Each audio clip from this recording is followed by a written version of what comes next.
The Olympiad in 2020 are awarded to the city of Tokyo. کھیلوں کے یہ عالمی مقابلے کووڈ-19 کی وجہ سے ایک سال کی تاخیر کے بعد اس ماہ شروع ہوئے ہیں اور 8 اگست کو ختم ہوں گے۔ اس بار اولمپکس میں اسکیٹ بورڈنگ کو بھی شامل کیا گیا ہے جو نوجوانوں کا انتہائی مقبول کھیل ہے۔ میں ورجینیا کے شہر آرلنگٹن کے ایک اسکیٹ بورڈنگ پارک میں موجود ہوں۔ یہ اولمپکس تماشائیوں کے بغیر ہو رہے ہیں جو ٹوکیو میں اکثر افراد کے لیے مایوسی کا باعث ہے۔ براہ راست پرفارمنسز تماشائیوں کی بڑی تعداد کے سامنے کی جاتی ہیں۔ کچھ اداسی کا باعث ہے کہ اولمپکس میں کسی تماشائی کو آنے کی اجازت نہیں ہوگی۔ اس سے کھلاڑیوں پر اثر پڑے گا۔ بلا شبہ وہ بہت قابل ہیں لیکن بہرحال انسان ہیں، ان کے بھی جذبات ہیں جنہیں وہ محسوس کریں گے۔ اولمپکس کے لیے فینز ضروری ہیں، آپ کو جوش اور جذبہ دکھانے کی ضرورت ہوتی ہے۔ شاید آپ نے یہ بھی نوٹس کیا ہو کہ اولمپکس میں نہ صرف امریکی کھلاڑیوں کا اسکواڈ بہت بڑا ہوتا ہے بلکہ وہ میڈلز کی دوڑ میں بھی اکثر سب سے آگے نظر آتے ہیں۔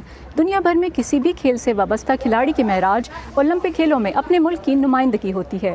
ان عالمی کھیلوں کی governing body international Olympic committee کے نیچے عالمی سطح پر ہر کھیل کے لیے مختص 40 انٹرنیشنل فیڈریشنز اور ملکوں کی سطح پر 206 نیشنل اولمپک کمیٹیز کام کر رہی ہیں، جیسے امریکہ کی US Olympic and Paralympic committee, جس کے بعد امریکہ میں ریاستوں کی سطح پر 50 نیشنل گورننگ باڈیز ہیں۔ یہ تو ہو گیا انتظامی ڈھانچہ۔ اب یہ بھی بتا دوں کہ کھلاڑیوں کو سلیکٹ کیسے کیا جاتا ہے۔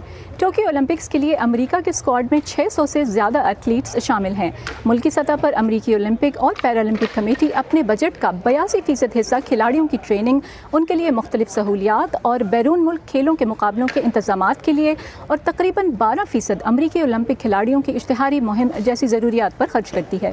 مختلف کھیلوں کے لیے مخصوص گورننگ باڈیز کے ہیڈ کوارٹرز امریکہ کی مختلف ریاستوں میں واقع ہیں، جو ٹیلنٹ کی تلاش اور ان کی ٹریننگ کے لیے بہترین سہولیات کی فراہمی کے علاوہ اس کھیل سے متعلق تمام ٹورنامنٹس کا انعقاد بھی کرتے ہیں۔